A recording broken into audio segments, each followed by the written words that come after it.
Di notte, Campo dei Fiori cambia volto. Quando le voci si spengono, i tavolini vengono accatastati e la piazza torna vuota, resta solo una figura immobile al centro dello spazio. Una statua scura, avvolta nel mantello, con lo sguardo rivolto verso il Vaticano. È lì da più di un secolo, eppure continua a mettere a disagio chi la osserva troppo a lungo. Non è una statua celebrativa né rassicurante. Non guarda verso il futuro, ma verso qualcosa che è già accaduto, qualcosa che non è mai stato davvero chiuso. Giordano Bruno non è ricordato come un eroe nel senso tradizionale del termine. Non ha guidato eserciti, non ha fondato imperi, non ha cercato di piacere a nessuno. È ricordato perché ha rifiutato di tacere in un'epoca in cui il silenzio era spesso l'unico modo per sopravvivere. Le sue idee non erano semplicemente controcorrente, erano incompatibili con il mondo in cui viveva. Nel febbraio del 1600, proprio in questa piazza, Bruno venne arso vivo dopo 8 anni di prigionia e interrogatori. La sua morte non fu un incidente, né una reazione improvvisa, ma l'atto finale di un conflitto lungo e logorante tra un uomo e un sistema che non poteva permettersi di lasciarlo parlare. Roma assistette, poi andò avanti, come spesso accade. Eppure, col passare dei secoli, la figura di Giordano Bruno non si è dissolta, al contrario, è tornata. Prima come nome scomodo, poi come simbolo, infine come presenza. È proprio qui che la storia inizia a intrecciarsi con la leggenda. Secondo racconti tramandati nel tempo, nelle notti più silenziose qualcuno avrebbe visto una figura scura aggirarsi nei pressi di Campo dei Fiori. Non un fantasma urlante, non una visione spettrale nel senso classico, ma un'ombra ferma, immobile, che osserva. Come se qualcosa fosse rimasto incompiuto, come se una voce messa a tacere 4 secoli fa non avesse mai davvero smesso di esistere. Che si tratti di suggestione, folklore o bisogno di dare forma alla memoria, poco importa.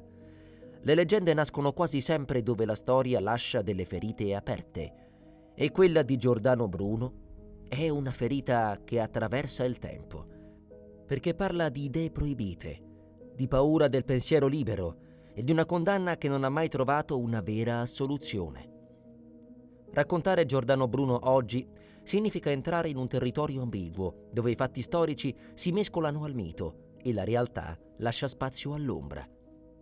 È una storia che non riguarda solo il passato, ma il modo in cui scegliamo di ricordarlo. Ed è forse per questo che ancora oggi quella statua continua a guardare nel buio, come se stesse aspettando qualcuno disposto ad ascoltare.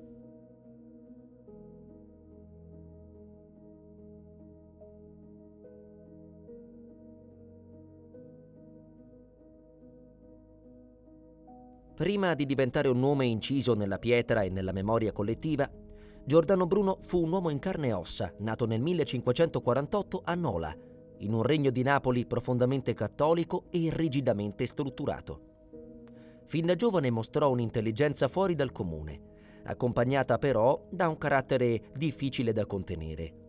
Era brillante, curioso, polemico e soprattutto incapace di accettare un'idea solo perché imposta dall'autorità.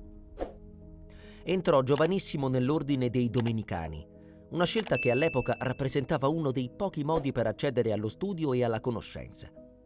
Il convento gli offrì libri, formazione e tempo per pensare, ma allo stesso tempo gli impose regole, dogmi e confini che Bruno iniziò presto a sentire come una gabbia. Anche quando indossava l'abito religioso, non smise mai di fare domande, di dubitare, di spingersi oltre ciò che era consentito. Già nei primi anni di vita monastica cominciò ad attirare attenzioni indesiderate. Leggeva testi proibiti, metteva in discussione interpretazioni ufficiali, mostrava un atteggiamento irriverente verso pratiche e simboli che per altri erano intoccabili. Non era un ribelle impulsivo, ma un uomo che pensava troppo e parlava senza calcolare fino in fondo le conseguenze. In un'epoca in cui l'ortodossia era una forma di sopravvivenza, questo lo rendeva pericoloso. Ciò che distingueva Bruno da molti altri intellettuali del suo tempo non era solo ciò che pensava, ma il modo in cui lo faceva. Non cercava compromessi, non attenuava le proprie posizioni per risultare accettabile. Le sue idee non venivano presentate come ipotesi timide, ma come visioni complete, radicali, spesso provocatorie. Questo atteggiamento gli procurò ammirazione, ma anche diffidenza e ostilità. Con il passare del tempo, il conflitto con l'ambiente religioso divenne inevitabile.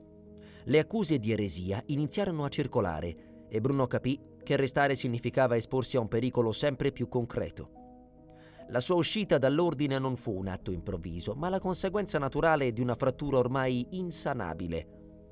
Lasciò l'abito, ma non abbandonò mai la convinzione che il pensiero dovesse essere libero, anche a costo dell'isolamento.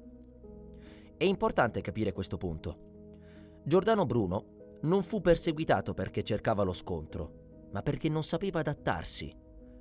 Non era disposto a ritrattare, a semplificare o a fingere. La sua personalità era parte integrante del suo destino. L'uomo che più tardi avrebbe affrontato un processo lungo 8 anni senza rinnegare le proprie idee era già presente, in forma embrionale, in quel giovane frate che preferiva rischiare tutto piuttosto che smettere di pensare. Conoscere chi era davvero Bruno prima della fuga e prima della condanna significa capire che la sua storia non è quella di un martire improvvisato, ma di una traiettoria coerente. Un percorso iniziato molto prima del rogo, segnato da una scelta fondamentale: non tacere anche quando il silenzio sarebbe stato più sicuro. Per capire davvero perché Giordano Bruno fu considerato un pericolo, è necessario andare oltre l'immagine semplificata del filosofo condannato perché credeva che la Terra girasse intorno al Sole. Le sue idee erano molto più radicali e soprattutto mettevano in discussione l'intera struttura del pensiero religioso e filosofico del suo tempo. Bruno non si limitava a correggere un dettaglio del sistema esistente, ne proponeva uno completamente diverso. Al centro della sua visione c'era l'idea di un universo infinito, non un cosmo ordinato, finito e gerarchico come quello descritto dalla tradizione aristotelico-tolemaica, ma uno spazio senza confini, popolato da un numero incalcolabile di mondi. Le stelle, secondo Bruno, non erano semplici punti luminosi incastonati in una sfera celeste, ma altri soli, attorno ai quali potevano orbitare pianeti simili alla Terra. Un'idea che all'epoca non era solo audace, ma profondamente destabilizzante. In un universo infinito, infatti, la posizione dell'uomo cambiava radicalmente. La Terra smetteva di essere il centro privilegiato della creazione e diventava uno dei tanti mondi possibili. Questo non aveva solo implicazioni astronomiche, ma anche teologiche. Se esistevano infiniti mondi, allora dove si collocava l'idea di una creazione unica? E che significato assumevano concetti come l'incarnazione, la redenzione e la centralità dell'essere umano nel progetto divino? Bruno affrontava queste domande senza timore, spingendosi ben oltre ciò che era considerato accettabile. La sua concezione di Dio non era quella di un'entità distante, separata dal mondo, ma di una presenza immanente, diffusa in tutta la natura. Dio non governava l'universo dall'esterno, ma lo permeava dall'interno. Questa visione, che oggi può sembrare filosofica o persino poetica, all'epoca veniva percepita come una minaccia diretta alla dottrina cristiana tradizionale. Un altro elemento che rendeva Bruno particolarmente scomodo era il suo rifiuto di separare rigidamente filosofia, scienza e spiritualità. Per lui, conoscere il mondo significava anche conoscere il divino e viceversa. Questa fusione di ambiti rompeva gli schemi consolidati e rendeva difficile incasellarlo. Non era un semplice astronomo, né un teologo nel senso classico, né un mistico isolato. Era qualcosa di più difficile da controllare. Spesso viene confrontato con Galileo Galilei, ma il paragone chiarisce proprio la sua unicità. Galileo si muoveva all'interno del metodo scientifico nascente, cercando prove e mantenendo almeno inizialmente un certo grado di prudenza. Bruno, invece, parlava per visioni e principi filosofici, senza preoccuparsi di rendere le sue idee compatibili con l'autorità religiosa. Non cercava compromessi né protezione. Questo atteggiamento, unito alla radicalità del suo pensiero, lo rese pericoloso agli occhi delle istituzioni, non perché avesse una singola idea sbagliata, ma perché proponeva un modo diverso di pensare il mondo, l'uomo e Dio. In un'epoca in cui il controllo delle idee era una questione di ordine e stabilità, Bruno rappresentava una variabile incontrollabile. Le sue idee non erano semplicemente in anticipo sui tempi, erano, per molti versi, incompatibili con il tempo in cui nacquero. Ed è proprio questa incompatibilità a spiegare perché, ovunque andasse, suscitasse interesse, ammirazione, ma anche sospetto e ostilità. Le sue parole lasciavano il segno e una volta pronunciate non potevano più essere ignorate. Nel mondo di Giordano Bruno, pensare significava esporsi, e più le sue idee prendevano forma, più diventava chiaro che non ci sarebbe stato un luogo in cui potesse restare al sicuro a lungo. Quando Giordano Bruno lasciò l'Italia, non lo fece con l'idea di un viaggio temporaneo, ma con la consapevolezza di chissà di non poter tornare facilmente indietro. L'Europa del tardo Cinquecento era attraversata da tensioni religiose, conflitti politici e profonde divisioni culturali, ma offriva anche spazi di relativa libertà, soprattutto per chi era disposto a muoversi continuamente. Bruno divenne presto un uomo in cammino, costretto a cercare protezione e ascolto in luoghi sempre diversi. Il suo primo rifugio fu la Francia, dove per un periodo trovò un ambiente più aperto, soprattutto nei circoli intellettuali legati alla corte e all'università. A Parigi insegnò, scrisse e discusse, attirando l'attenzione per la sua intelligenza brillante e per il suo modo diretto di esporre idee complesse. Per un breve momento sembrò aver trovato uno spazio in cui poter esistere senza essere immediatamente respinto. Ma anche lì, il suo carattere polemico e la radicalità del suo pensiero finirono per creare attriti. Da ogni luogo Bruno ripartiva portandosi dietro la stessa dinamica. Iniziale curiosità seguita da diffidenza e infine da un allontanamento più o meno esplicito. Accadde in Inghilterra, dove frequentò ambienti colti e scrisse alcune delle sue opere più importanti, ma dove non riuscì mai a integrarsi davvero. Le sue idee erano troppo distanti, il suo atteggiamento troppo poco accomodante per garantire una stabilità duratura. Proseguì poi verso i territori dell'Europa centrale, passando per città universitarie e corti che promettevano libertà di pensiero, ma che in realtà avevano confini ben precisi. Ovunque andasse Bruno, si presentava come filosofo, insegnante, pensatore indipendente, ma finiva sempre per scontrarsi con le autorità locali o con altri intellettuali. Non era disposto a smussare le proprie posizioni e questo lo rendeva difficile da tollerare anche in ambienti teoricamente più aperti. Col tempo, il viaggio smise di essere una scelta e diventò una necessità. Bruno non fuggiva solo dall'Inquisizione cattolica, ma anche dall'insofferenza di un'Europa che, pur frammentata, non era pronta ad accettare una mente così radicale. Ogni nuova città rappresentava una possibilità, ma anche una scadenza non dichiarata. Prima o poi qualcosa si sarebbe incrinato. Questa vita errante contribuì ad accentuare la sua solitudine. Bruno non apparteneva più a un ordine religioso, non si legava stabilmente a una scuola di pensiero e non costruiva alleanze durature. Era un uomo senza patria intellettuale, rispettato per il suo ingegno, ma temuto per la sua imprevedibilità. Eppure continuava a parlare, a scrivere, a insegnare, come se il movimento continuo fosse il prezzo inevitabile della libertà. A ogni tappa il cerchio si stringeva un po' di più. Le possibilità di trovare un luogo sicuro diminuivano, mentre aumentava il numero di persone che conoscevano il suo nome e le sue idee. Senza rendersene conto, o forse accettandolo lucidamente, Bruno stava camminando verso un punto di non ritorno. Un ritorno che, ironicamente, lo avrebbe riportato proprio nel luogo da cui era partito. Dopo anni trascorsi a spostarsi da una città all'altra, da una corte all'altra, Giordano Bruno prese una decisione che, col senno di poi, appare incomprensibile. e allo stesso tempo profondamente umana: tornare in Italia.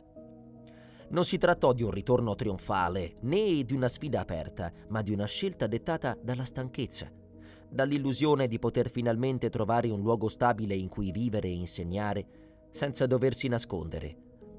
L'occasione arrivò sotto forma di un invito. A Venezia, una delle città più colte e relativamente autonome rispetto al controllo diretto di Roma, Bruno ricevette la promessa di protezione e di un incarico che gli avrebbe permesso di restare. Dopo anni di precarietà, quell'offerta sembrò rappresentare una possibilità concreta di normalità. Forse pensò che il tempo trascorso all'estero avesse attenuato i sospetti.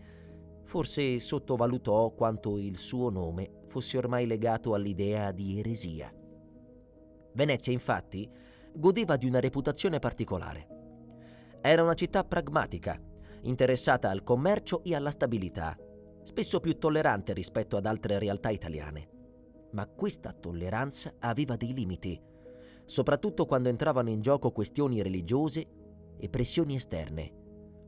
Bruno arrivò con la convinzione di poter controllare le proprie parole, di poter insegnare senza esporsi troppo. Una convinzione che durò poco. Il rapporto con chi lo aveva ospitato si deteriorò rapidamente. Le discussioni, le divergenze di carattere e soprattutto la franchezza di Bruno finirono per trasformare la protezione promessa in un pericolo mortale. Le sue idee, una volta ascoltate da vicino, risultarono troppo difficili da gestire. E così, ciò che era iniziato come un ritorno fiducioso si trasformò in un tradimento. La denuncia arrivò quasi in un modo banale, come spesso accade nelle storie più tragiche. Non fu il risultato di un grande complotto, ma di una decisione individuale, di una paura personale, di un calcolo opportunistico. Bruno venne arrestato e consegnato alle autorità inquisitoriali veneziane. In quel momento la possibilità di fuga si chiuse definitivamente. All'inizio il processo rimase confinato a Venezia e per un breve periodo sembrò persino che la situazione potesse risolversi con una condanna limitata. Ma le accuse erano troppe e soprattutto erano troppo gravi per essere ignorate. Roma iniziò a interessarsi al caso e quando l'Inquisizione romana chiese l'estradizione, il destino di Bruno fu segnato. Il trasferimento a Roma segnò il passaggio da una speranza fragile a una realtà inevitabile. Una volta entrato nelle carceri dell'Inquisizione, Bruno capì che non si trattava più di difendere singole affermazioni, ma l'intero impianto del suo pensiero. Tornare in Italia aveva significato tornare sotto il controllo diretto di un sistema che non aveva mai dimenticato il suo nome. Quel viaggio di ritorno, iniziato come una possibile salvezza, si rivelò essere l'ultimo tratto di una lunga fuga. Da quel momento in poi non ci sarebbero stati altri spostamenti, altre città, altri rifugi, solo anni di attesa, interrogatori e silenzio forzato, e la consapevolezza, sempre più chiara, che questa volta non ci sarebbe stata alcuna via d'uscita. Quando Giordano Bruno arrivò a Roma, il suo caso smise di essere una questione locale e divenne un problema centrale per l'Inquisizione. Non era più solo un ex frate con idee discutibili, ma un pensatore che aveva scritto, insegnato e diffuso una visione del mondo incompatibile con l'ordine religioso dell'epoca. Da quel momento, il suo destino venne sospeso in un limbo fatto di attese, interrogatori e isolamento. Il processo non fu rapido. Durò quasi 8 anni, un tempo lunghissimo, durante il quale Bruno venne trasferito tra diverse carceri inquisitoriali e sottoposto a continui interrogatori. Non si trattava solo di stabilire se fosse colpevole, ma di piegarlo.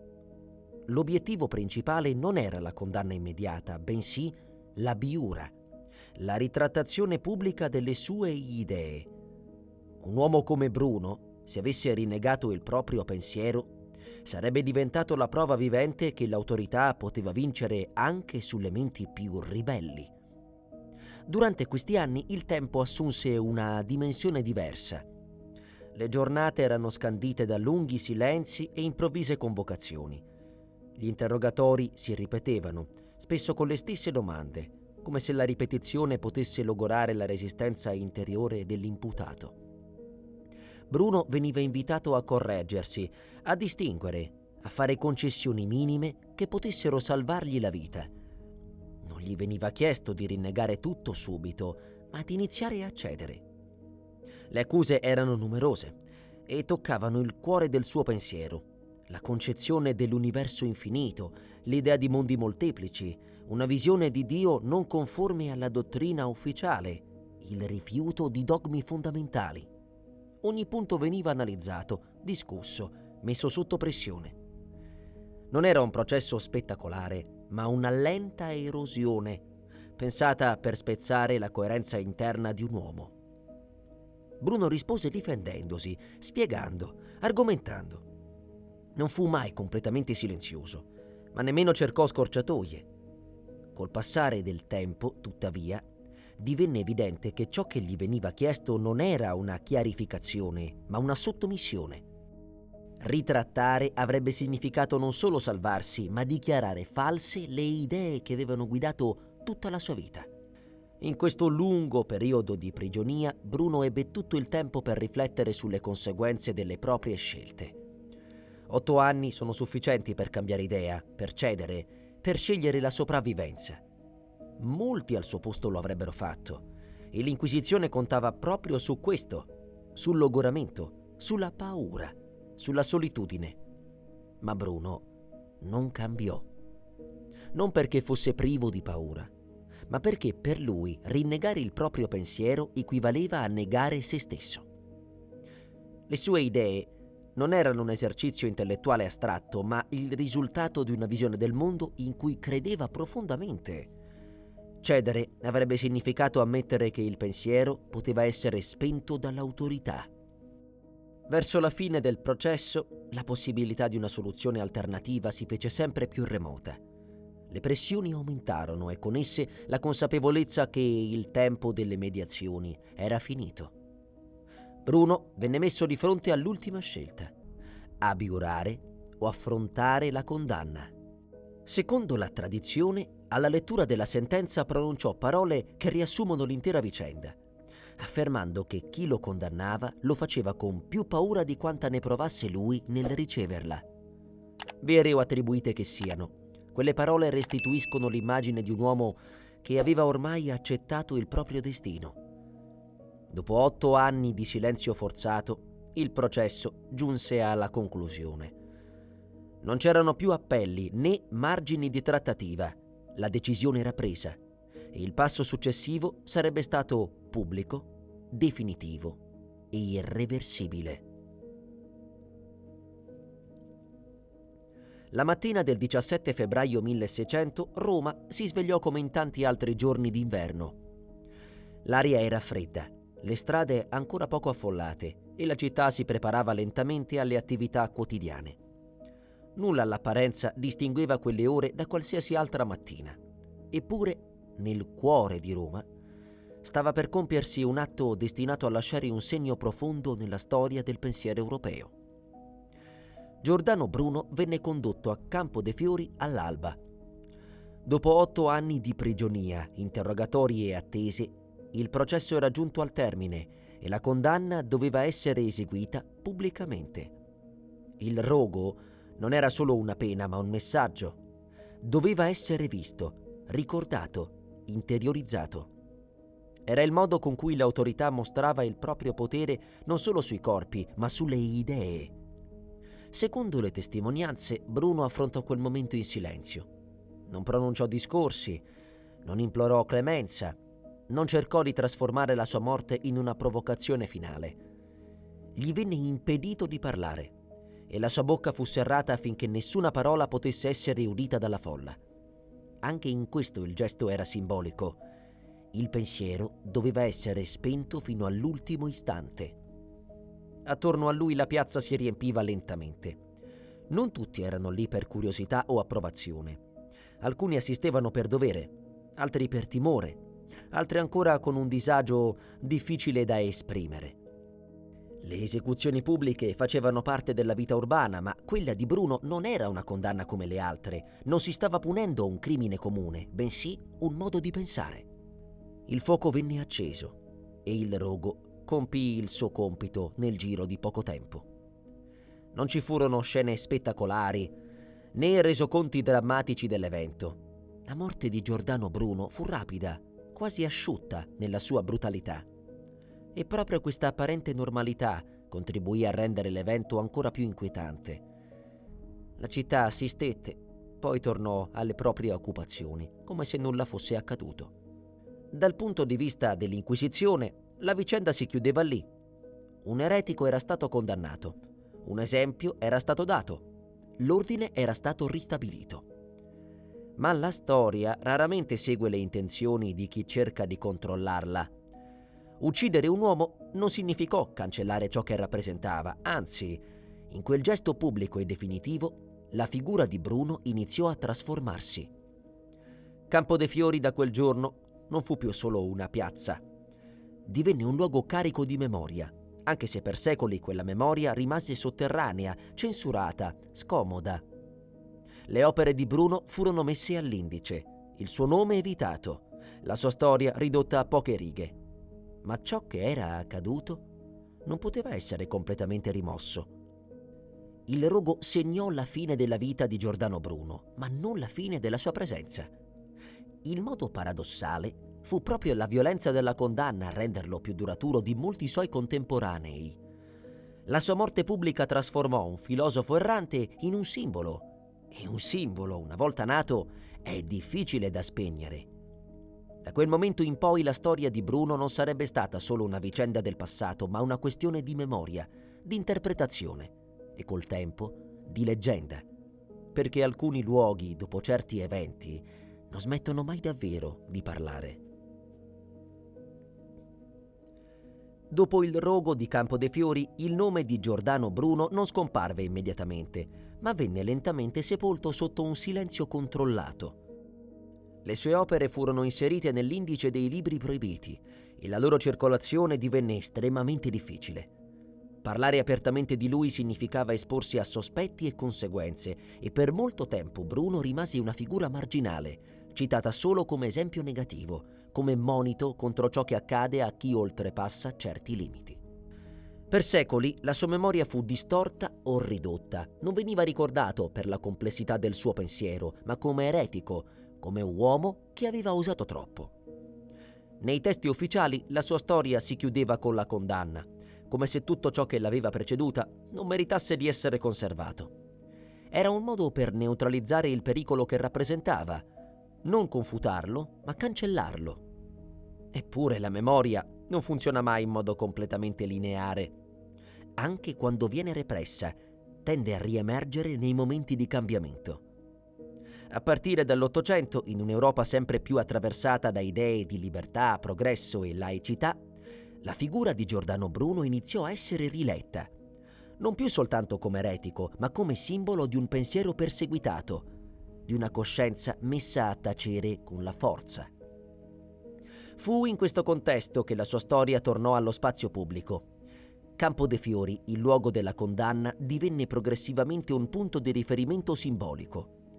Nel 1889, proprio al centro della piazza, venne eretta la statua di Giordano Bruno. Non una statua trionfale, ma una figura scura, immobile, con lo sguardo rivolto verso il Vaticano. Un gesto carico di significato, che trasformava un luogo di morte in un luogo di memoria. Quella statua non celebrava una vittoria, ma ricordava una ferita. Era il segno di una storia che non poteva più essere ignorata e che continuava a interrogare il presente. Da quel momento Bruno divenne ufficialmente un simbolo del pensiero libero, della libertà di coscienza, ma anche del conflitto irrisolto tra autorità e idee. È proprio in questa fase che la memoria storica comincia a sfumare nel racconto popolare.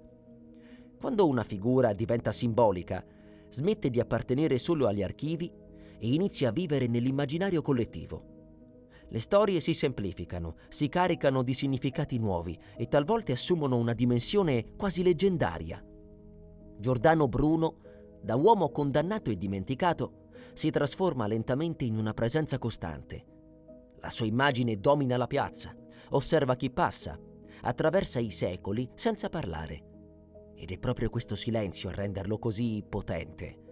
Un silenzio che non cancella il passato, ma lo rende impossibile da ignorare. Da qui nasce qualcosa di diverso dalla storia, ma non del tutto separato da essa. Nasce la leggenda. L'idea che Bruno non se ne sia mai andato davvero, che il luogo della sua morte abbia trattenuto una traccia, un'ombra, una presenza. Non come vendetta, ma come memoria che rifiuta di dissolversi. Ed è in questo spazio ambiguo, tra ciò che è stato e ciò che viene raccontato, che prende forma la leggenda del fantasma di Giordano Bruno. Le leggende non nascono mai per caso. Prendono forma nei luoghi in cui la storia lascia una tensione irrisolta, dove ciò che è accaduto non sembra essersi concluso davvero. Campo dei Fiori è uno di questi luoghi. Di giorno è una piazza viva, rumorosa, attraversata da persone e mercati.